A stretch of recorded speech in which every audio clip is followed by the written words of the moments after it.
Hello everybody and welcome to The Big Land Question. This was the theme of a conference organised by the Revive Coalition that we attended in November at the Concert Hall in Perth. The last conference the year before was about the Muirburn Bill, and it's not without its problems, but it's there, it's in place, it's part of the Scottish legislation. And the Revive Coalition, I think it's interesting now that they've moved on to the land question. We all know what that is. About 450 people own half of Scotland's private land. The Land Reform Bill is still making its way through the Scottish Parliament, and a lot of the speakers at the conference touched on it, had thoughts on how it could be improved, whether it went far enough.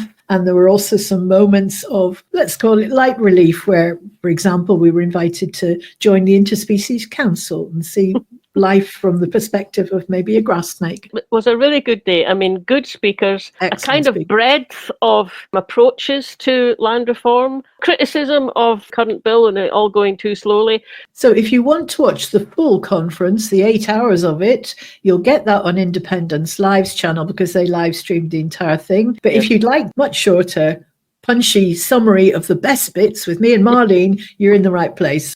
Yeah. The event was chaired by Lesley Riddoch, and her introduction was really good because it didn't just set the scene. She brought in some stories from her own life as to why land is really important. The first one is a little bit of background to what the Revive Coalition actually is, which is useful to know, I think. Yeah.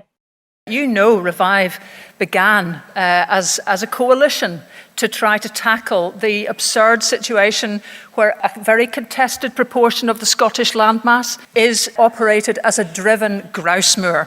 For sporting estates, it probably is still a fifth of our landmass is for shooting small birds. Is that normal? No, it's not. I mean, so there'll be people here who have come from that sort of part of Revive's work, which has been very successful in trying to tackle the poisoning the land, the poisoning the animals, the trapping the birds, all of which has to happen to let, very often an absentee millionaire, let his pals come and shoot birds. But you know, the question always sat within that scenario, why could one person dictate that kind of land use over such enormous areas? And so inevitably you bring yourself through to asking how we still have roughly 433 people who own half the private land of Scotland, and an even larger number of people who don't bat an eyelid when you say that. I suppose what struck me is just Lesley saying, this is not normal. But then at the end, when she said, so, you know, there's a small number of people who own more than half the private land in Scotland, but there's an even larger number of people who don't say anything about that because we don't realise just how abnormal that is. I mean, that's something in itself to take on board, I think. But it is quite interesting as our history of our relationship with land. My mother's family came from Caithness. They were cleared originally. We used to have summer holidays that went from Belfast to Wick in one go, one day. And so that was amazing. Our holidays were going to what the family called humble ruins, which were basically where the family had come from. We also went to Bad Bay, which was an area to which folk had been cleared from the inland of Caithness and Sutherland, but Caithness. There's a beautiful dry stone dike there. The men were paid to build the dry stone dike so that the sheep wouldn't fall over the edge of the cliffs. And the people lived on the cliff side of the dike. And there's a plaque up there. If you go past, have a look. It pays tribute to the improving landowner who let that happen. So the thing is, this sort of missed story has been, for me anyway, was part of my childhood. It's not that my family were very radical. My aunt's favourite moment was being pictured with Margaret Thatcher and discovering they had the same handbag. So it wasn't like they were a radical bunch, but by gum were they tough when it came to land ownership because it was their experience of just dispossession. Most of the people living in Scotland whose families have been from Scotland will have some variation on this story, I think. It immediately links it into our history and our culture. And it's so typical, isn't it? Like the person whose name gets put on the plaque saying, oh, well done for doing this, is the landowner, you know. And, yeah. I don't quite know what I'm feeling now, having just listened to that again. I mean, there's a bit of me just always feels sickened by that. Yes. when you've read some of the stories, or well, heard people's family stories, but also read some of the novels, it's just horrifying. We're off to an emotional start to the conference. 1814, Denmark decides to back Napoleon in the Napoleonic Wars. Big mistake. Napoleon gets gubbed, the Danes get gubbed, and they get their stuff taken off them. And one of them's Norway. So for a little period of time, the Norwegians think, you dancer, we're going to be independent. So the prince calls 112 men to a place called Eidsvoll, and in 6 weeks they wrote a constitution. And in it, they gave the vote to every man over the age of 25 who was an office bearer or who owned land in Norway. And so many men owned land that the next day, after its acceptance, 42% had the vote. The same clause was in the Reform Act in Britain, the 1832 Reform Act, giving the vote to men over the age of 25 who owned land. 5% got the vote. And the calculation was that in Scotland, 2.8%. You to own land to vote. You to own land to stand. You to own land to be part of a democracy. And a democracy that didn't have people that owned land was a thin thing, which is what Britain has had, in contrast to countries like Norway. They've had 200 years of the vast majority of people being part of their parliamentary system. Is it a coincidence then they were one of the first to adopt proportional representation? All these things that flow from everybody being in on it because everybody owned land. And if we're in the 18th century, we're still only at 2% of the landowning population. It just shows you how we're at the mercy of whoever owns the land. I mean, to be fair, it wasn't any different in England. It was a little bit different, but it was a little bit better, but it wasn't very much better. Well, the thing is, there's being powerless, and then there's something that's even worse, which is not realising just how powerless you are and why. Accepting that as just the way things are. Yeah. Okay, well, that was just the introduction, and already it's got us thinking. So the next set of clips I've got come from Kevin Cumming, who is the deputy convener of the Scottish Rewilding Alliance. Now, I think when you say the word rewilding, it makes you think of sort of hippies planting, random trees in fields and stuff. But there was quite a lot in here that I found quite interesting. The first bit, he's telling us about the rewilding campaign that's taking place and their vision, what their vision is for rewilded Scotland. Our alliance is currently campaigning to see the Scottish Government declare Scotland the world's first rewilding nation by committing 30% of our land and seas to rewilding by 2030. I think it's useful for us to have a common definition of rewilding that we can at least use in this room for the basis of discussion. And that is that rewilding is the large-scale restoration of ecosystems to the point where nature can take care of itself, benefiting people and communities. And as part of that campaign, we have produced our Rewilding Nation Charter. And the purpose is for those who want to support that campaign to show it by signing the Charter. And in a couple of weeks' time, we'll be presenting it to the Scottish Government. But the reality is, when talking about the land reform movement and the rewilding movement, you can't really separate out these topics. Imagine a Scotland rich in wildlife, where our hills are draped in a complex tapestry of native woodlands and healthy peatlands, where grasslands bloom with flowers and wetlands thrum with life, where great green seagrass meadows carpet the ocean floor and vast oyster beds buttress our wild coasts. That's what a rewilding nation looks like. Imagine a Scotland full of vibrant communities, where nature's restoration inspires and supports local enterprises, where people of all ages can find rewarding jobs, and where nature-rich landscapes accessible to everyone reawaken our connection with the wonders of the natural world. That's what a rewilding nation means. I've just moved listening to it again. I was at the time, actually. That kind of thing can have me in tears rather rapidly. Sometimes I sort of think, rewilding. But again, it's just a big landowner who decides that he'll do it, and it'll be a bit of that wee glen. And I get a bit cynical sometimes about it, because it all seems to depend on, it wouldn't happen if that particular landowner wasn't up for it. But when I listen to Kevin, there you get the sense of, but really it's got to be from the grassroots up. It's got to be people that are involved in it. It's got to be local communities. And that makes it a very, very different proposition. And it takes it away from that sort of niche, almost fringe weirdo thing to this benefits us all. Why would we not want to do this and make it part of our national strategy? This conference was back in November, and he said in a few weeks something would be presented to the Scottish Government. Now, I don't recall hearing anything having been presented or discussed at the Scottish Government, so that's maybe something for us to follow up on. Yeah. The next clip from him is about the unequal pattern of land ownership and how it impacts us. And again, this is just really interesting stuff. It takes me back to an article that Ailsa Rayburn, the Chair of Community Land Scotland, and myself wrote earlier this year, entitled, "Let's Re-Embrace Dúchas as we Rewild and Repeople." And in that article, we talked about the ways in which our two movements intersect. A key area being the unequal and unique pattern of land ownership in Scotland. It is undeniably that historically this has led to the degrading of our ecosystems, communities, and rural economies. And when it comes to the ecosystem part of that, Scotland is ranked 212th out of 240 countries in the world for its biodiversity intactness. 212th out of 240. We are amongst the worst countries in the world.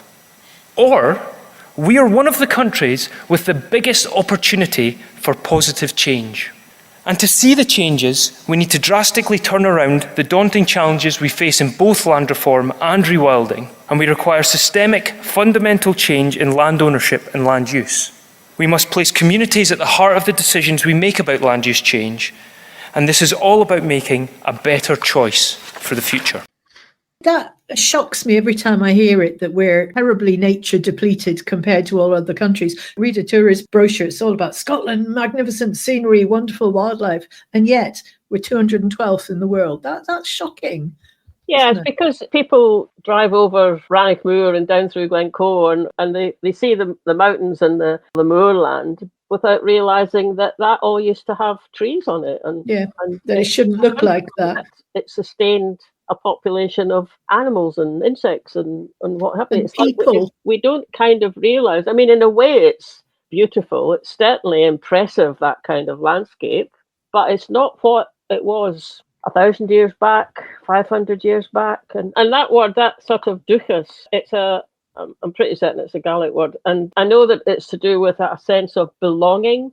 So you have a sense of strong sort of sense of belonging. So, the kind of clan system was like that, and the land wasn't owned, it was held by people and looked after by people. Yeah, there was a clan and there was a clan chief, but there was ways that happened.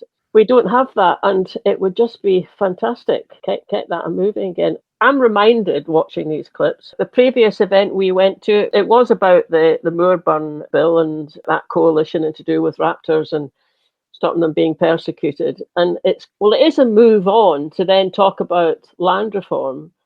But the thing is, you can't really address the underlying difficulties without looking at land reform. Some people knew all that before, and more people are having their eyes opened. It's like a thread that goes through everything, isn't it? It's interesting that he links back nature depletion to the patterns of ownership. And again, it's a tiny percentage of people getting rich at the expense of everything else. Yeah, get ScotGov to commit to rewilding 30% of Scotland, which sounds quite a lot. But not when you take on what Lesley said, something like 20 or 25% is grouse moors. Yes. Be the 25% to start, wouldn't it? Yeah, that would be good.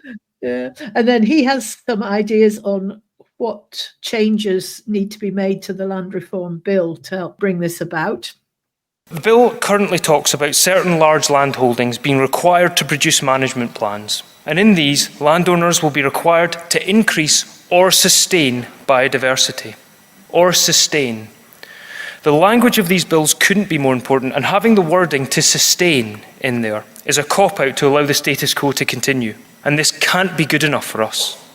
For those few landowners, be it private, public, charitable or community, to be in the position of privilege and responsibility to have a considerable say in how Scotland's land will be used and have an impact on all of us, we must demand more than business as usual. And currently the Land Reform Bill does little more than that. In fact, let's move beyond having to write down some ambition to increase biodiversity and let there be a duty placed upon those in this position of stewardship to restore natural processes to the benefit of all of us, providing us with sustainable food, clean water and fresh air, our life support systems. We do welcome the proposals regarding breaking up of some large estates into lots, which considers the sustainability of local communities. However, the needs to restore natural processes and what impact a lotting decision would have also need to be addressed. And finally, although not currently being considered in the bill at the moment, we're assured that the review of community rights to buy will take place. And we would like to see that process streamlined and made much simpler for communities. I can personally vouch for how difficult and how much of a burden is placed on communities to try and take on community land ownership. And in addition to that, we would like to see a community right to buy to rewild be introduced. Why shouldn't the restoration of nature be as important or as valuable to communities as economy and depopulation? When the reality is the solution to all of these problems are very interlinked. Logical, sensible proposals. The next speaker sort of built on that, 'cause this is Josh Noble from Community Land Scotland, and his first few points he was making was also about the effect of land ownership patterns. They start to see how many problems are caused by this historic legacy that we're still dealing with. And around the whole country, there's just over 500 community landowners, and they own between 2.7 and 3% of Scotland. And those are probably important figures to hold in mind as I talk about some of the background to the land ownership pattern we have in Scotland today. In 2024, we have 433 companies, individuals, other people who own 50% of the private rural land. I mean, those are just remarkable figures to think about and strike at the kind of deep injustice that underpin the inequality we have in our society today. I also want to highlight the point that William Northrop brings out about the vampiric nature of landlordism.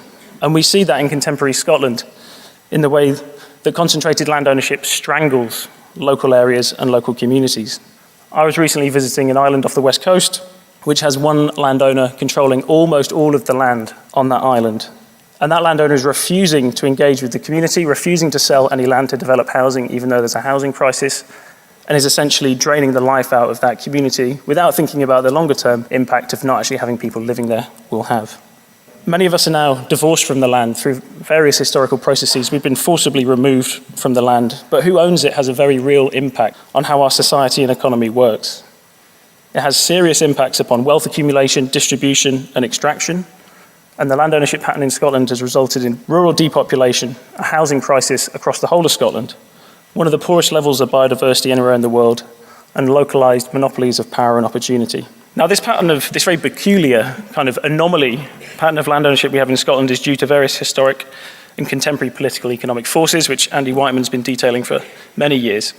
But in the political contemporary, this land ownership pattern is supported by a really kind of startling lack of regulation, a lack of transparency, and a lack of oversight over land sales and ownership. And that means that despite 21 years of land reform legislation in Scotland, land ownership is only getting more concentrated. After all this effort, we're actually going backwards. And the point he made, it's not people necessarily, it's corporations. Yeah, and it's in some cases it's very, very difficult to know actually who owns it, because it's in a company, and that company's in part of another company, and that's part of another company, and they're not, well, their main offices aren't registered in Scotland. So I suppose that's another part of the, any kind of land reform, actually, to stop that. But he was talking, it was just reminding me of various walks that I've been on.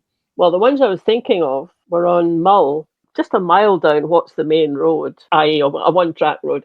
You come to this deserted village, and it's obviously been deserted for a long time, but these houses, well, there's no roofs on them now, of course, but the stonework's massive. It's still there. Some of the houses that were there wouldn't take that much. I mean, you get the roof back on, but the kind of stonework was really thick, and it was well done, and it was a whole village, and they had a path that went from the village down to a little cove where they pulled their boats up. And yeah, it probably wasn't an easy way of life, I'm sure of that, but it was a way of life. There was plenty of food coming off from the sea. They had animals and a bit of land there, and then they're just shoved off it.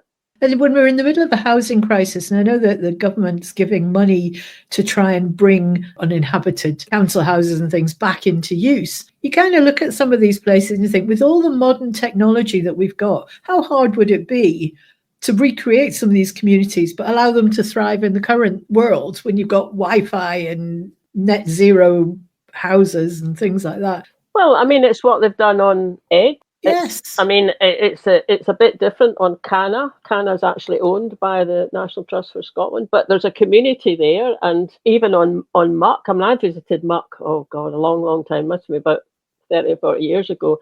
And then I was back on again about 5 years ago. And now, they've got their wind turbines are there. They've got solar panels. They've had funds coming from the EU. They've managed to get a wee school going. They've built houses to encourage people to come onto the island.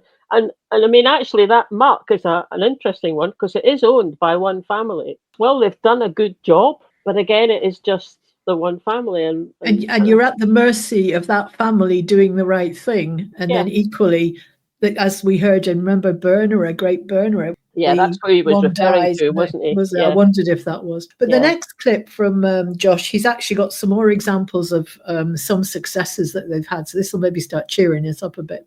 So land reform, as we see it, is about changing how land is owned and managed.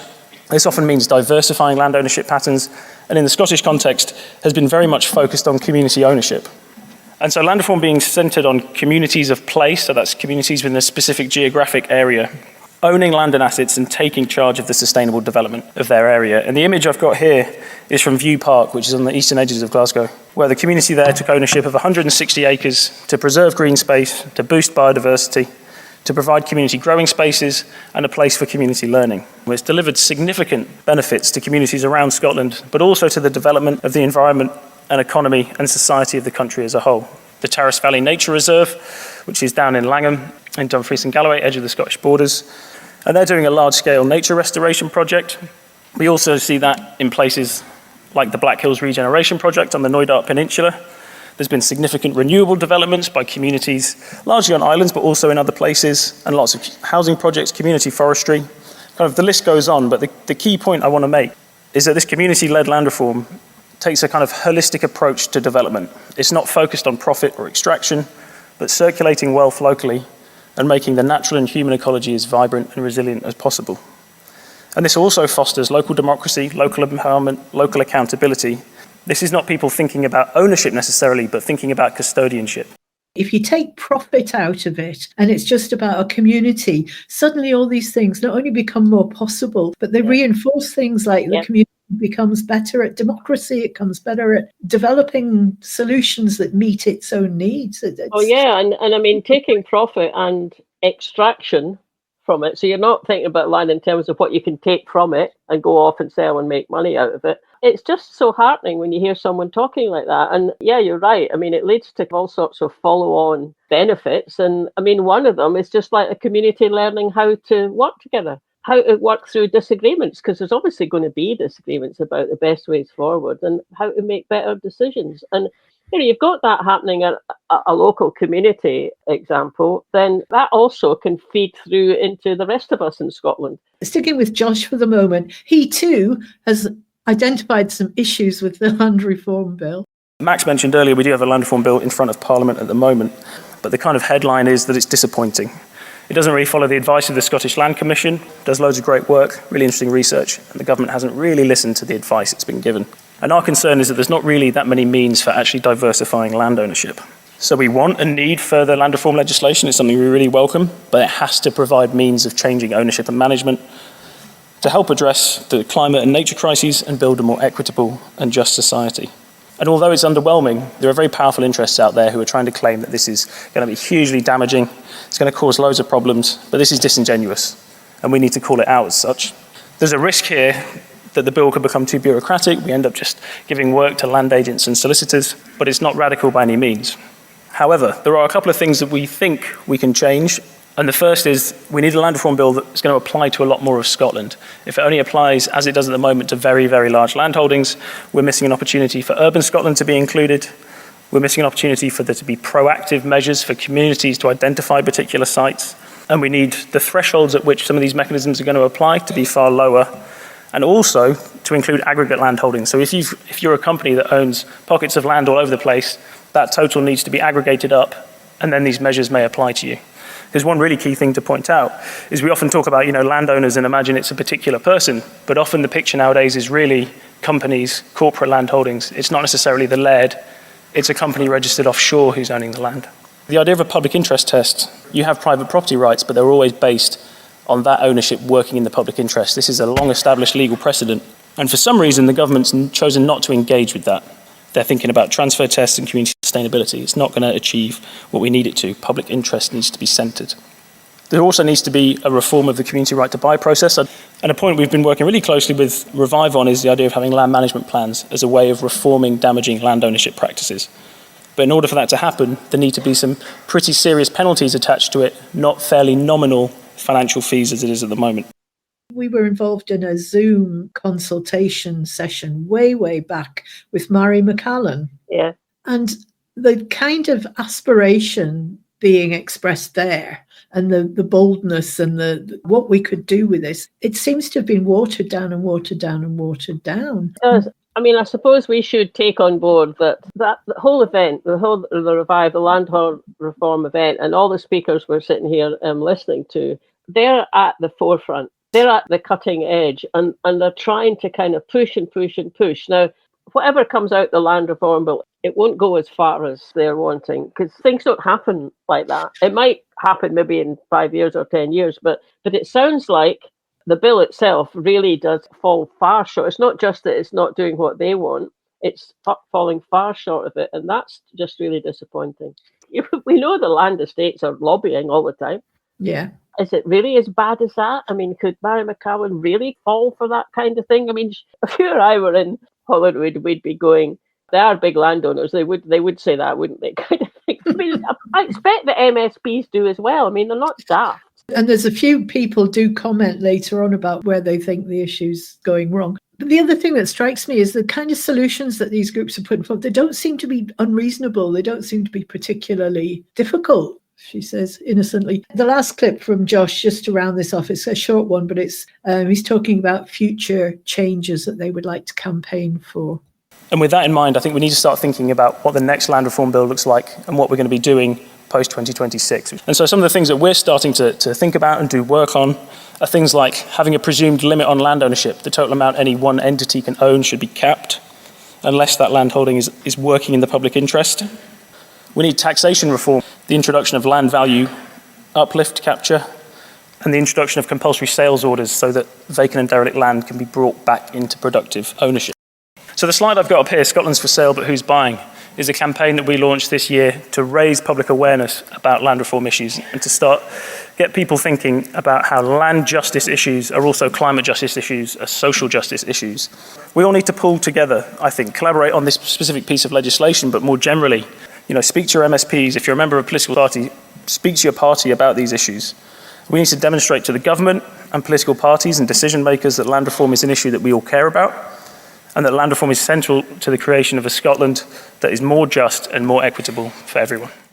Those were all on a theme, the sort of community land ownership and land ownership patterns. The next one I just loved. And this is Kirsty Jenkins from Onekind, which is an animal advocacy group. Can we expand our notion of community to include other animals and live alongside them as people all around the world do? In a lot of places and cultures, other species are regarded as kin. So here, with our human kin, we recognise each person as an individual. And I think a lot of us are willing to extend that to some other species. So most people, for example, if you talk about cats and dogs, they'll talk about their different characters and preferences and quirks. But with wild animals, usually they're talked about as a species. And the assumption seems to be that any individual members of that species are more or less interchangeable, and that they're all going to behave the same way and respond in the same way to human activities. I think some people involved in conservation and land management are beginning to realise that that is not the case, and that kind of assumption can hamper their efforts. They're acknowledging that animals have agency, and can make a range of decisions in any given scenario. And that is partly to do with their genes. It's also to do with their personality and their life experiences, so their learning, their relationships, and their culture. Animals behave intentionally, and they can influence socio-ecological systems and conservation outcomes. And schemes that are based on an assumption that you can just intervene in animals' lives and then predict and/or control the results are increasingly outdated. It's true. You think of, we've got wild deer around here that you see quite a lot, but you don't think of them as being individuals. You just think of the deer do X, not that one's a bugger and that one's really nice, I've currently got a fox that's digging a den underneath our garden pond, so I must say I'm not particularly fond of that particular individual fox at the moment.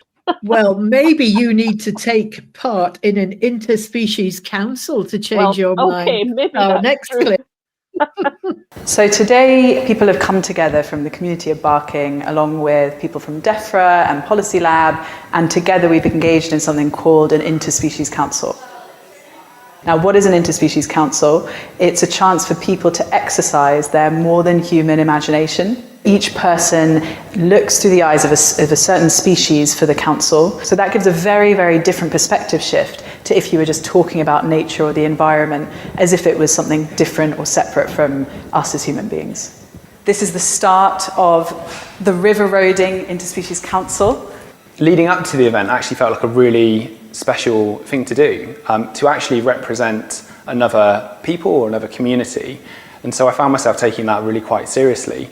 I got the grass snake, which is very low to the ground, obviously very timid in comparison to us humans who see it from a completely higher perspective. Yeah, and it just allows you to empathise a little bit more with both the species and the environment that it inhabits. So imagine you're looking through the eyes of this non-human creature, and you look around and see a circle full of other non-human creatures. So do tell us who you represent and share your concerns with this council.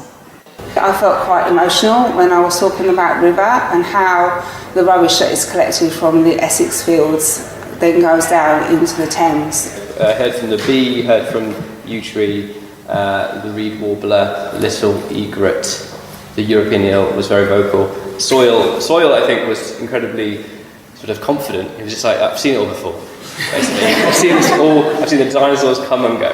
And I don't want to focus on your waterfall, but you get quite a lot of press. And there's a lot of other species that have no protection at all. So we talked about why can't human laws protect all species or entire river systems. It's a big theme that our creatures have found around this kind of false control, segregation, fragmentation, calling it a grassland and a marshland. I must admit, I probably, just as much as anyone else, went into this with a bit of scepticism about, could we just come up with the same insights if we weren't thinking from the species perspective? But what I actually found was, when we started getting into interspecies dialogue with one another, really brought new insight into the whole way we think about how decisions should be formed with those different ecological relationships. It seems so obvious to connect the people who have knowledge of the river and ideas about what could be done with those who want those ideas and have the power to introduce them.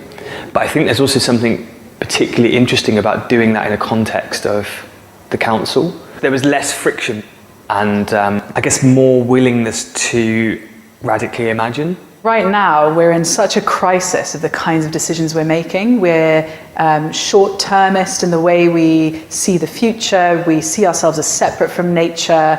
We see human beings as being above all other species. And this process can give policymakers that deep, deep empathetic perspective on life so that they actually end up making decisions that are in the interest of all living beings.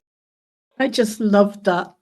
Yes, well, I mean, what I need to do then, obviously, is set up an interspecies discussion between the red fox, who's currently burrowing underneath, and the frogs. They come every year. They'll be arriving in about 6 weeks' time. If that fox actually manages to, a bit further, it could go through the lining of our pond. My sympathies are still with the frogs. But you see, you're seeing it from the frog's perspective, which until then it was just the fox making a mess. But well, exactly. If you take that model and apply it to some of the discussions we have in terms of things like independence, and you've got different interests, landowners, people who live on the land, seeing it through somebody else's perspective and empathizing with all the different positions, what a different conversation you have to one where you're just hurling insults or exchanging fixed views. The trick is in the engagement, and it kind of links with the work that they were doing in Wales that Gordon McIntyre-Kemp's talking about a citizens' convention. You know, these processes work. So that was a lovely interlude after some quite weighty policy-driven discussion. It was just stepping back a bit from the current garden crisis. I mean, even if you're the person who's like a snake, so a grass snake or something, so immediately you imagine what it's like being in an environment, you're way low down. And anyone doing that kind of thing, I mean, it is an eye-opener, and it can be a big eye-opener and a really worthwhile thing doing. One of the points they were discussing there in their discussion was about you do categorize different kinds of, you've got river, you've got wetland, you've got agricultural land, but actually to an animal or to us, this is just a landscape, and these things are all interlinked, and you don't have a river without a riverbank, and you don't have trees without soil, and all these different perspectives. It's artificial to separate them off in a way.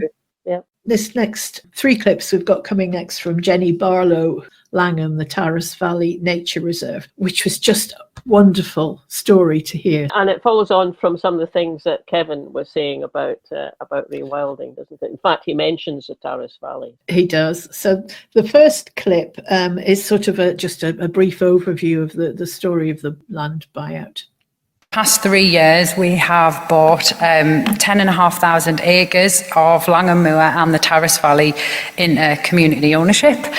Langham's a really amazing, incredible community, about 2,300 people. Loads of the facilities are community run. So childcare, paper, day centre, arts centre, local library. So there's a lot of already sort of grassroots community activity. Langham's people also have very deep cultural connections with their land. So the Common Riding, if you've never been, last Friday in July, has been happening for about 270 years, where the community have marked the boundaries of the common land surrounding the town every year in what is now a really incredible celebration of land rights and culture. And Langham also hasn't been without its difficulties. It's a mill town, so it's struggled with industrial decline as the textile industries have moved out.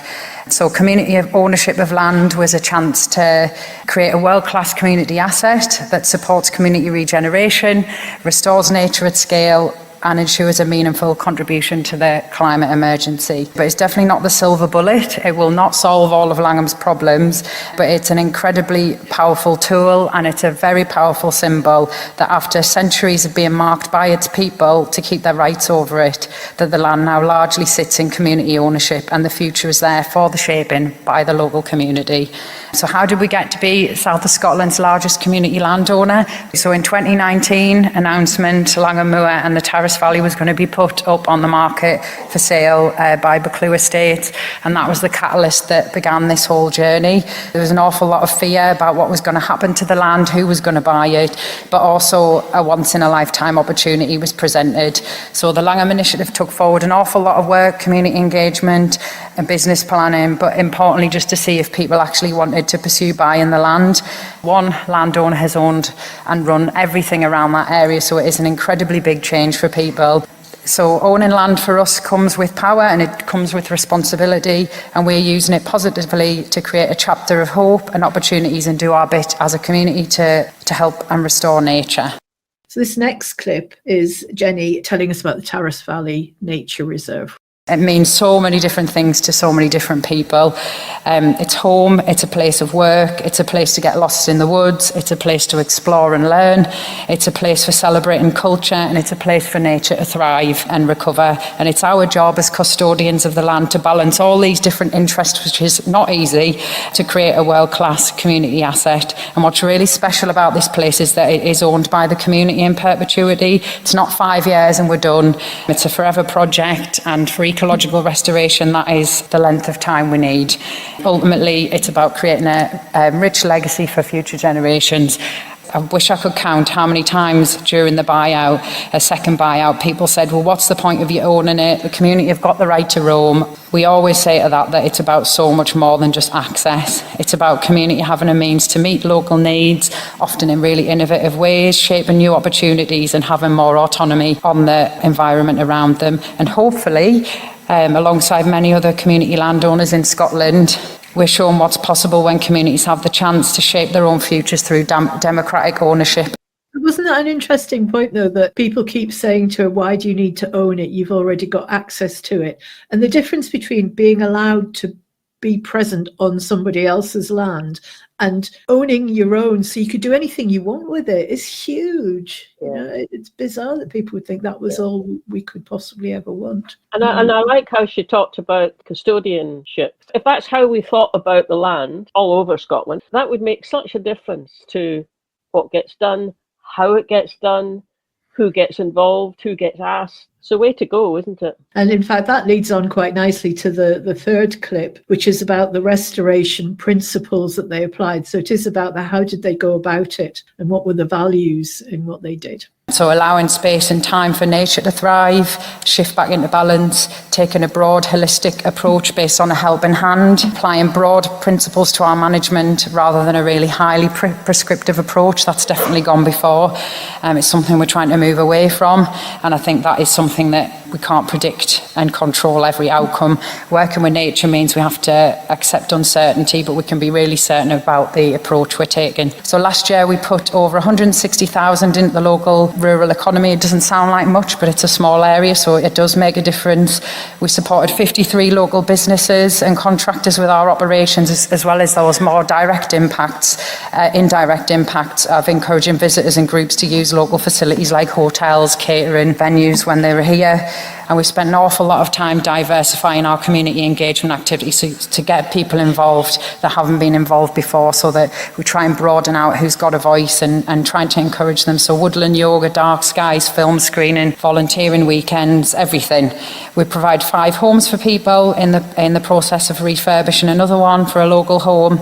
So we want to take a full systems approach to restoring ecosystems in the Tarras Valley. So this is everything from regenerating woodlands, restoring peatlands, lost wetlands, regenerative grazing to really encourage that dynamism back in the landscape, all to help maximise biodiversity and ecological abundance. Climate, enhancing the lateral resilience of the land through restoration of nature and contributing to local energy and food security. So, for example, this winter, we finally got the approval from Nature Scott to go ahead with 36 miles of ditch blocking on our peatlands and food growing. That's been a massive, massive part of our feedback from the community since the buyout. So we're scoping community food growing facilities and a wild orchard network. Last one, sustainability. So biggest aspiration for sustainability is working towards financial resilience for community land through development of sustainable and diverse income streams. So we are here for the long haul. So this includes sustaining core community outreach with paid experiences, visits, tours, diversifying our upland heft and sheep farm. We have a really amazing opportunity to show a different way with regenerative agriculture and regenerative grazing, which helps to restore the land but also provides all those local benefits as well.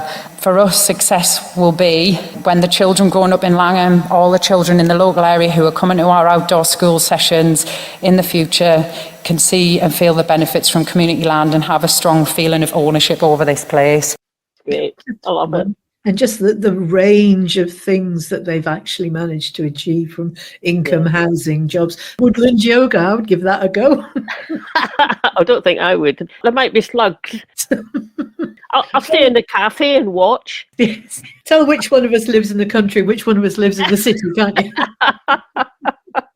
Now we're going to be back in your wheelhouse, Marlene. Hooray!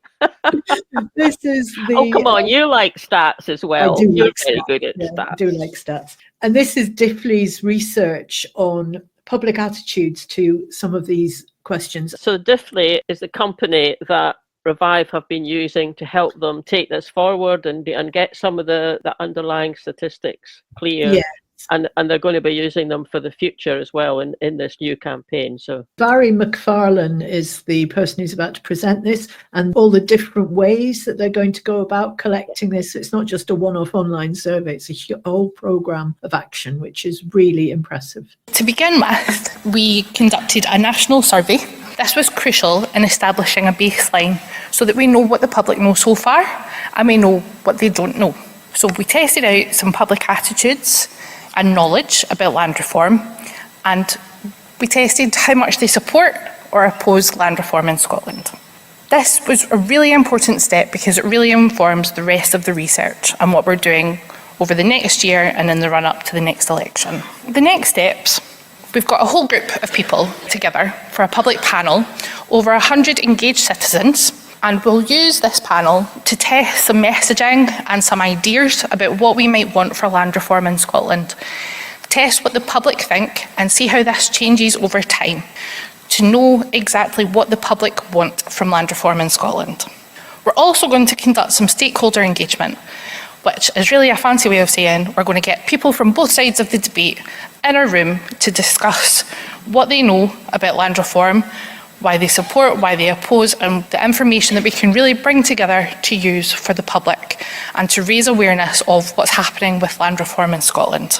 We want the ongoing consultation to be as inclusive as possible, and we want to hear from anyone and everyone about their views on land reform in Scotland. So this will develop the broad evidence base, and that's where everyone in the room and beyond across Scotland can have their say about land reform. But I'm going to dial it back a little bit and tell you about the national poll and what we know so far about people's attitudes and support for land reform in Scotland. We did a poll in October. It was online and we managed to get over 1,000 responses. So it's robust and reliable information about what people currently know and what they support about land reform in Scotland. 4 key takeaways that I'm going to talk to you about today. We asked just how many people did actually support or oppose land reform in Scotland. We did do an earlier poll towards the beginning of the year in May with Community Land Scotland that was also testing out support for land reform in Scotland. But we do see across both polls that there is broad support, and we've got more than 50% both times supporting land reform in Scotland. Only 1 in 10 oppose land reform in Scotland. But what we see is a lot of uncertainty. Don't know makes up almost 1/5 of responses, and that's quite important to note. It supports not just rural places where there's lots of land. Large urban areas are just as likely to support land reform than your small remote towns and villages. We also found that there was a lot of strong support, 75% support the large landowners being required to meet climate and nature targets. When we look at community ownership, we know that there's minimal community ownership in Scotland. So we asked the respondents what they think the Scottish Government should do. So an overwhelming majority, 80%, think that the Scottish Government should do more. What's interesting here is that if we take those people who support, it's almost all of them, 94% of them, think that the Scottish Government should do more. But it's that people who oppose land reform in Scotland, almost 3/4 of them don't think the Scottish Government should interfere with land. You see that clear divide in support and opposition. It's coming through to community ownership as well. We also asked about how much the public really knew about the Scottish Government's plans for land reform in Scotland. Almost half of them know nothing at all about what is actually happening and what the plans are. We also tested some ideas about things that could happen, and there's broad support for the interventions. 63% think that the Scottish Government could do more to help promote people own and manage land. You've got another 59% supporting Scotland having more diverse land ownership, and 50% think the Scottish Government could take that action to break up large land holdings. And what's interesting here, there's not much disagreement. 10%, 20%. It's, again, uncertainty about what could happen because people just don't know what's going on. But what we did see was that people do agree that there is not enough information out there currently about who actually owns the land in Scotland. And I suppose that's an important point that she's making, that there's a lot of support of people wanting to do more, thinking they should do more, break up.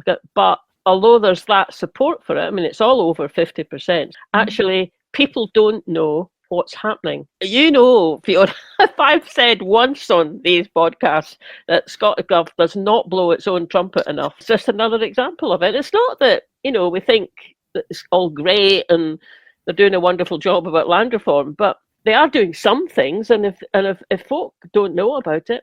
And I suppose there's just so much else going on that people are focusing in on. I mean, we're really interested in land reform, but is the man in the street? It's still useful, isn't it? It's still something to take hold of and to go to, you know, Mhairi McFarlane, if she's the one who's still in charge of that, and say, look, you've got a lot of folk out there who want to know more. Some key points there. People don't know enough about it. People are generally keen on it, apart from that. It was funny that 10% who really oppose it also think the government should keep their nose out. I mean, if you're going to second guess, that's probably what you would have thought. And we'd add in that they all vote Tory, for example, which may be completely... Yeah, but they're the ones who've got the money to pay the lobbyists. I don't know how many of us might aspire to be crofters. My pal up outside Stornoway, she lives on her partner's croft, and he's inherited it from when his granddad was part of the... seizing the land, the Crofters' rebellion that they had up. So it doesn't have any effect on me, but I know what the thinking is, at least for her and her partner. Actually, it's really important to them. Well, I think you'll find this bit really interesting then, because this is Donna Smith of the Scottish Crofting Association. I've got two clips from her. The first is about how crofting, which we maybe think of as a cute niche little lifestyle choice, the potential for that as a system to assist with land reform. You do not need large parcels of privately owned land to achieve positive outcomes for climate and nature. And further, it shows that you can reconcile high quality food production with nature restoration and climate mitigation. And there are examples of this all over the Crofting counties. Crofting as a system holds enormous potential for the diversification of land access and tenure, and can help break up the concentration of large landowners' wealth and power. It also dampens escalating land prices because it prevents people from being thrown off the land and letting the landlords do as they please. Crofting strengthens local communities and local decision making, and it is no coincidence that most community-owned estates are located in the Crofting counties. And yes, crofting comes with challenges, but those challenges are not specific to crofting. The landed elite may often paint a one-sided and negative picture of crofting, but that's because large landlords know the power crofting holds to change the status quo. There is ample evidence that supports the view that crofting should be a key component for land reform, and we have to be clear that the full value of crofting is not measured in pounds and pence. The recently published Value of Crofting report commissioned by the Crofting Commission did, however, detail some interesting figures alongside various case studies that demonstrate different aspects of crofting. It found that the direct impact of crofting generates around £29 million of gross value added per year. Compare this to the £23 million that grouse shooting contributes, and consider one is producing food, sustaining livelihoods and communities, whereas the other is basically a hobby for a rich few people. Yeah, that is quite interesting, isn't it? And the very idea that as a system, and when you think about it, crofting's, I don't know if it's uniquely Scottish, but it's certainly part of our heritage that might still be relevant now. Yeah, I mean, because it is part of our heritage. I mean, I'd guess that there's something similar, say, in Scandinavia, although I don't know that. And, you know, there's also sort of over Europe, there's a sort in some of the countries, there's a pattern, and yeah, it's also to do with their heritage, where it's very small, maybe you wouldn't call them crofts, but small farms, so small landowners. Now, if that's basically what the crofting is, isn't it? Yeah, and with us, it's got the kind of added bit, but it fitted in, you know, it was part and parcel or came out of the clan system as well, really. Yes. But also it's your croft, but your responsibility is to do as much as possible to keep the land healthy. And it's that custodian word again, wasn't it? Yes, that's right, that custodian word. And you know, I sort of mentioned my friend that lives up in on Lewis, and her partner's grandfather. he was part of the land grab. You know, it was the guys coming back from the First World War. There was not much going on about promises of land, and they went out and they grabbed it, and you know they're still up there on that piece of land and protected by law now as well. So the second clip from Donna Smith is more non-financial benefits of crofting, and again, real eye-opener. In terms of biodiversity, through high nature value and agroecological practices, promoting species diversity, soil health, mosaic habitats, native woodland planting and peatland regeneration. In terms of carbon, through low input practices, low food miles and soil health. There are good practice examples of crofting common grazings that have been sustainably managed over the last decade and are therefore not eligible for peatland restoration because there is nothing in need of restoration. Other crofters are actively restoring their peatland without the need for green finance. In terms of community and culture, through the ways in which it creates cohesion among communities and brings people together. In terms of food production, which is, however, not properly captured by existing metrics because a lot of it doesn't enter the wider food chain, but instead is feeding people locally. And in terms of housing, crofting and the creation of affordable housing holds great potential to contribute to solving the rural housing crisis. It's really good to hear that. It's also really good to hear her saying, look, this is how we do crofting. We've been doing it like this for a long time, and it's been developing particularly over the last kind of 100 years. And that could be a model for land reform more widely in Scotland. I mean, that's a really interesting approach, I think. Isn't it? You've got your own croft, but there's also these communal grazing lands, and that your responsibility to work as a community. How do you get it going? I don't know how you would start. I suppose you'd have to identify some land and offer it up, and then somehow try and not let it be bought up by foreign investment companies. Well, you know, as she was saying, the crofting counties is where it comes kind of with a ready-made mindset about it. You don't have to you're not starting from scratch. You've got quite a momentum built up. But if you're going to use that as part of your land reform, then extending those principles to non-crofting county, how do you make something a crofting county? Well, I suppose if there's a higher scale system of buying larger chunks of land, or insisting that larger estates get broken up, then at that point there's scope for people to come in and say, there's, I don't know, I'm making the figures up, but 1,000 acres. Let's make that into 100 crofts, or even just 100 acres. Let's make that into 10 crofts and help people to do that. Oh, well, we'll see how the Clackmannanshire crofting enterprise takes off. Well, I look forward to coming and visiting your croft. That'll be great, This was Lesley's introduction to the panel stage, the Q&A panel stage of the events. One speaker said very carefully, there's a problem with people not being brave enough. It's politicians not being brave enough, right?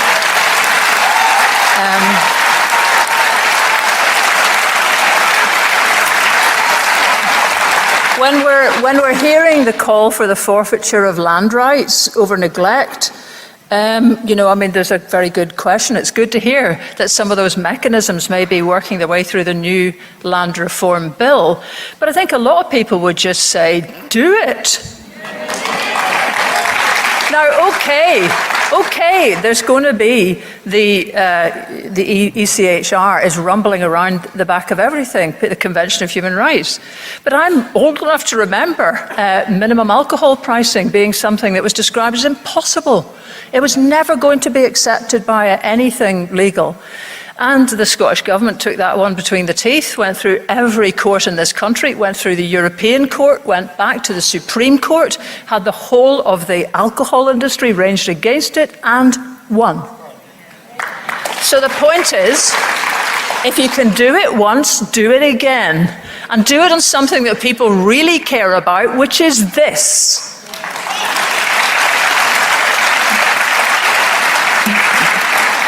Now, you wouldn't believe that I am the impartial chair of the next session, would you? But just while we're at it, one last wee thought.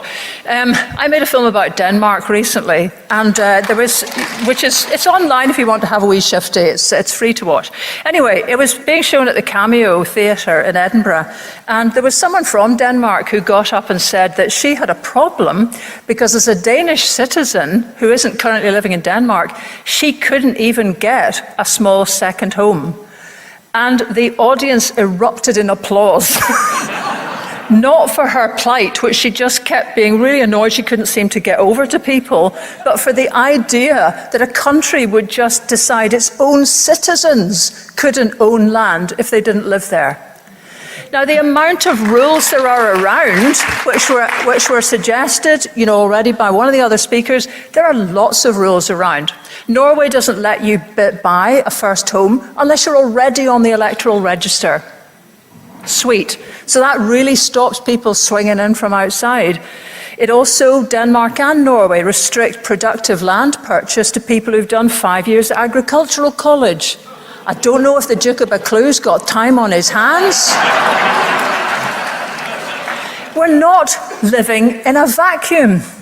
The only vacuum we're living in is a country that has not already done this so often, so long ago, that it's become normal. Here we all are bending ourselves out of shape just because we're trying to catch up with where other countries were 200 years ago, where weirdly, Napoleon's something to be thanked for, the Napoleonic Code. 1801, it meant equal rights of inheriting land everywhere except here. Well, we still don't. So there's plenty of obvious stuff to do. That's enough for me. I'm now being an impartial chair. Oh, she's fab. Yeah, but actually those points are so telling. As a Danish woman kept realising she's getting no sympathy whatsoever. We're all going, my God, another government in Denmark's done that. That's fantastic. I mean, that in itself would make such a difference to the situation. Well, even, availability of a bit more affordable housing in Scotland, because if you're down in, I don't know, somewhere in England and you fancy a wee summer cottage somewhere and you're willing to pay over the odds for it, that wouldn't be allowed. Yeah, this keeps sort of floating up. In fact, in one of the Q&A panels, which I don't think we're going to be able to squeeze into this programme, the question came up about this ECHR and how it means that you can't possibly deny people of their property ownership rights. And the MP, I think it was Ariane Burgess, who's pretty switched on with this kind of stuff, she sort of assumed that was the case, that you couldn't do it. And yet all these other countries do it and are all signatories to the ECHR. So I don't know how much it's just being thrown up as a convenient, barrier because it's all in the it's probably something that they have to work with, but that doesn't mean to say that it just makes things impossible. And, you're right. If other countries are doing it, then there'll be a way of doing that. Yeah, it would be interesting to know a bit more about. This is Robin McAlpine, and he's giving a summary of what is within ScotGov's responsibility here. We hear lots of reasons why things can't happen, but here's quite a good summary of what can happen. We're commissioned by Revive to do a project jointly with the New Economics Foundation in London to look over the full range of policies that you might use to influence the land ownership pattern in Scotland. And the answer is that all of them, with the exception of inheritance taxes, are devolved to Scotland. Nobody's stopping us, they're all here. The only thing that we can do is muck about with inheritance tax. Every other policy that we could identify that would achieve land ownership is available in Scotland, so there's no excuses. We've also done quite a lot we've done work in the legality. Don't let them tell you it's against human rights law. It's not against human rights law. Not only is property compulsory purchased all the time all over Europe, we're currently doing it to dual the A9, but it's been, as we showed, a whole bunch of case studies where it's been compulsory purchased for social justice or environmental reasons. There's nothing we can't do here. We then did a number of papers because while this is a social justice issue, it's not just a social justice issue. We've not been strong enough at showing you the real benefits of what land reform can do. So we did a paper looking at, I think, 12 alternative uses to land from grouse shooting, and we looked at their comparative economic impact. Suffice to say, sadly, Crofting is the only one which produces less income. And of course, it receives subsidies, so it breaks even with grouse shooting. But almost anything else that you do, from tourism to energy to small businesses to food to growing hemp for advanced material production, whatever it is, every single one of them produces greater economic outcomes. And equally, we then went back and looked at that again in terms of jobs. I think the impact in jobs is even more. Almost anything you do with land in Scotland, other than what we're doing with it, creates more jobs than what we're doing. So the intellectual case for this is absolutely solid. Yeah, that's from the Green Plan. That's from our home Green Plan. I read that when it came out, and that bit in particular always really, really stuck in my mind, that almost anything else you do with the land that's currently being used to shoot birds in the face with pellets, you could make more money from. And making more money from it isn't the end all, and you'd be all and end all, but it's important. This is another one from Robin, and this is about, can Scotland change? When I say land ownership in Scotland, I mean Scotland, because this country's biggest and most clear injustice is its land ownership patterns, and we've known it for hundreds of years, and it is linked to power in this country, and democracy in this country, and community in this country, and how we as a nation see ourselves. It has been a priority and a forefront policy issue for social campaigners and reformers in this country for hundreds of years, and it has been so for a reason. Because it's symbolic of a country which is still trapped in a feudal past, and we are still trapped in a feudal past. We still have a mindset. We have a mindset from the people of Langham had, and that mindset says the rich let us, if we are polite and if we are neat and if we are tidy, the rich let us walk on their land. Isn't that enough? No, it's not enough, because it shouldn't be their land, it's all of our land. It's the land of the nation, which is what a nation is. It's only land and people. So the two things that we need to do if we are going to break this, to show that Scotland's land can change, and by extension to show that Scotland can change. First of all, we need to learn. The far right across Europe is not winning purely because of racism or immigration or any of these issues. It is winning because it's coordinated and organised. In 2016, Steve Bannon toured Europe, holding big conferences like this, networking, organising and creating structures that created the pressure that has pushed the continent to the right. We need to do the same. Are you in a political party? Does your political party support enough land reform work yet? If not, organise and force them to, because I promise you, unless you're in the Tories, the rest of your party membership, none of you are in the Tories, the rest of your party membership wants this too. So organise, and you put pressure on your politicians, because they work for you and they serve at your expense. You are the people who choose who does these things. Hold them to account, make it happen. Join the Revive Coalition's mailing list, make sure you stay in touch with us, get involved in the big question. It's about creating the momentum for change. If people don't know about this, tell them. If people haven't heard about this, tell them. If you want to organise discussions in your community to get people to come and hear these issues, do it and invite someone to come. You've heard lots of speakers today. There are many people in this country that can come and help to build the momentum for change. We must organise, because this isn't going to do itself. But the second thing that we have to do is also highlighted by what we just saw in Langham. So, to begin with, they say, why do we need this land? What's the point? Why are we doing this? We're allowed to walk on it. Is that not enough? And yet, I am pretty sure that those kids smiling and playing in those photographs, when they grow, will never say, it's okay, you can take this land back from us. And why is that? And that's because, in the wonderful quote of the American writer Oliver Wendell Holmes, a man's mind, when stretched by a new idea, never regains its original dimensions. And we must stretch the minds of Scotland. One of our biggest problems is that the people of Scotland do not see land as something that's got anything to do with them. We have been alienated from our land, we have been separated from our land, we have been driven from our land, and we have been emotionally severed from our land. I ask people, we did a quick calculation, and I think it's roughly 2.5 acres. So if you just equally divided Scotland up by everybody here, there's 2.5 acres each. And I sometimes take to someone, and I've taken to saying, what would you do with your 2.5 acres? Plant it up, trees, hut, a little homesteading.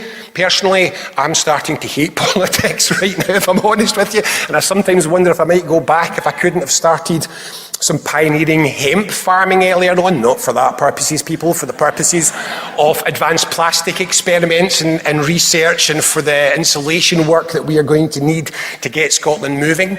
But these are just my ideas, and I haven't got anything like the richness of the depth or the wonder of the imagination that all of you and all of the people in Scotland had if they could understand this was something that they had the right to imagine. And this is what the big land question is about. The big land question is about stretching Scotland's mind so it never regains its original dimensions. Ready to storm the Bastille now. Oh, absolutely. Absolutely. Oh, he's very good. He's so great good. when he's on so good, fire Robin. like that. Yeah. It's wonderful. Yeah. Mike Russell gave a closing speech. He was really quite sniffy about how much criticism the bill had got. I think perhaps an appreciation of how difficult it is to get a bill through Parliament. Yeah, he does. Yeah, he has that. This bit here is where he gets on to what he thinks we need to do, so you don't just end up repeating the same old legislation every 10 years. You can disparage legislation all we like, but in actual fact, we have already established in the 2015 Land Reform Bill, the rights of property are not sacrosanct.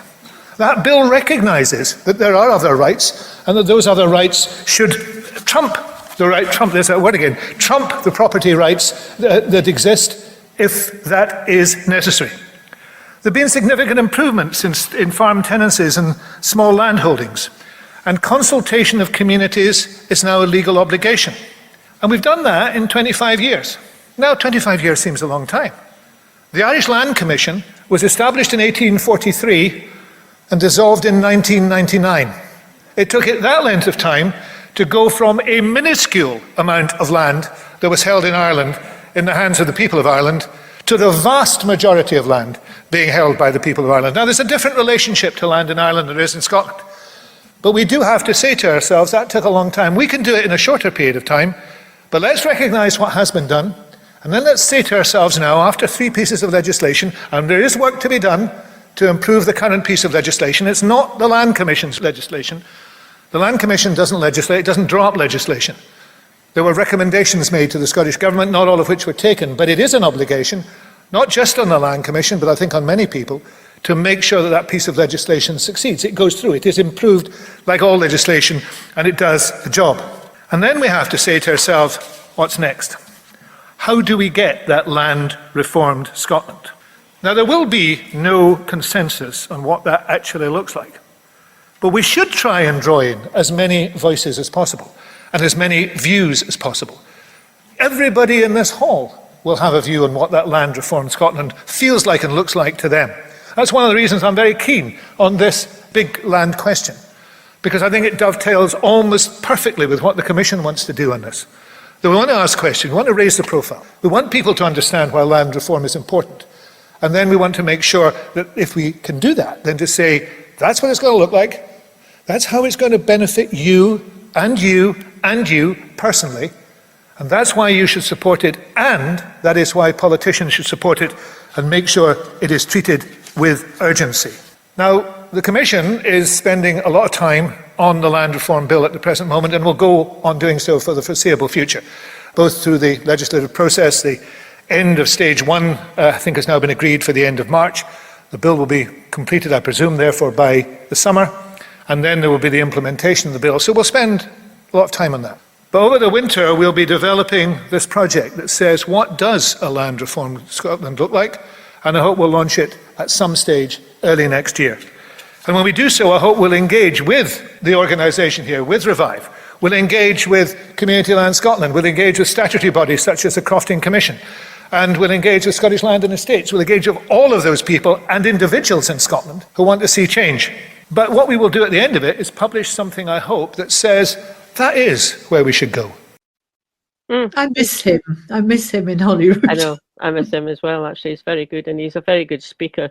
Well, that's interesting, isn't it? That we heard from Mhairi from the Diffley partnership people with what they've done, and they've obviously Revive have got going, you know, a further kind of stage of that. And there's Mike saying what the Land Commission is going to do. So it does actually give you a sense of there is a momentum. I mean, I know there's obviously difficulties, and I mean, everyone says, well, we're not going to agree, but you have to find a pathway through that.